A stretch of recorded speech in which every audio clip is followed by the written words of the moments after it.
ঈদে কি বাড়ি আসবি না? ঈদে বাড়ি আসবো কিনা বলতে পারছি না বাবা। তোমার অ্যাকাউন্টে টাকা পাঠিয়ে দিয়েছি। বাবা, আমার প্রমোশন হয়েছে, স্যালারিও বেড়েছে, পুরো 1 লাখ। আলহামদুলিল্লাহ। বাবা একটু লাইনে থাকো। বাবা, তুমি তো বলেছিলে পিতৃঋণ কখনো শোধ হয় না।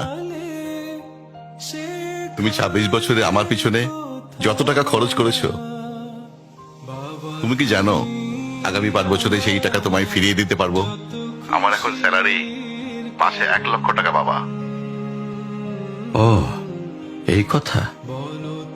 তাহলে শোন, তোকে একটা গল্প বলি। বলো বাবা। তোর বয়স যখন 4, তখন আমার বেতন 3000 টাকা। 1200 টাকা ঘর ভাড়া দিয়ে 1800 টাকায় চলে সংসার। আমি আমার সাধ্যমতো সারা জীবন চেষ্টা করেছি তোর মাকে সুখী করতে, প্রতি ঈদে কোরবানি দিতে। তোকে যেবার প্রথম স্কুলে ভর্তি করালাম, সেবারই প্রথম আমরা আমাদের কোরবানি দিতে পারিনি। সে বছর তোর মাকেও কোনো উপহার দিতে পারিনি। তুই যখন ভার্সিটিতে উঠলি, আমাদের অবস্থা তখন মোটামুটি ভালো, কিন্তু খুব কষ্ট হয়ে গিয়েছিল যখন আমার ট্রান্সফার হয়।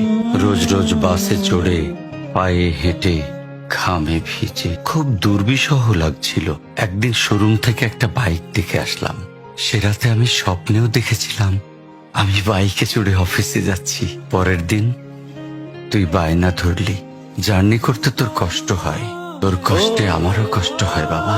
আমি বাইকটা তোকে কিনে দিয়েছিলাম। তুই এখন লাখ টাকা বেতন পাচ্ছিস, কিন্তু মনে করে দেখ, অন্য মাইনে দিয়ে ব্র্যান্ড নিউ মোবাইলে হেডফোন কানে লাগিয়ে সারা রাত গান শুনেছিস, পিকনিক করেছিস, ট্যুর করেছিস। তোর প্রতিটা দিন ছিল স্বপ্নের মতন। আর তোর টাকা নিয়ে আমি এখন হার্টের বাইপাস করাই, ডায়াবেটিক মাপাই।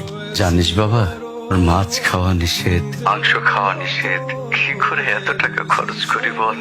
তোর টাকা নিয়ে তাই আমি কল্পনার হাট বসাই। আমি বাইক চালিয়ে সারা শহর ঘুরে বেড়াই, বন্ধুদের নিয়ে সিনেমা দেখতে যাই। তোর মার হাত ধরে চাঁদনি পশরের সেন্ট মার্টিনের বালুচরে হেঁটে বেড়াই। চুপ করো বাবা প্লিজ, আমি তোমার কাছে চলে আসবো। তোমার টাকা না, আমি তোমার ভালোবাসা তোমায় ফিরিয়ে দিব বাবা। বোকা ছেলে, বাবাদের ভালোবাসা কখনো ফিরিয়ে দেয়া যায় না। ছোট্ট শিশুর মলমূত্র মোছা যায়, আর বুড়োদের ঘরেও ঢোকা যায় না। ওকে একটা প্রশ্ন করি বাবা। ধর তুই, আমি আর তোর খোকা তিনজন এক নৌকায় বসে আছি। হঠাৎ নৌকাটা ডুবতে শুরু করলো। যে কোনো একজনকে তুই বাঁচাতে পারবি, কাকে বাঁচাবি? থাক, উত্তর দিতে হবে না। ছেলেরা বাবা হয়, বাবারা কখনো ছেলে হতে পারে না। পৃথিবীতে সবচেয়ে ভারী জিনিস কি জানিস? পিতার কাঁধে পুত্রের লাশ। আমি শুধু জায়নামাজে বসে একটা জিনিস চাই, আমার কবরের ঘরটায় যেন আমি আমার ছেলের কাঁধে চড়ে যাই।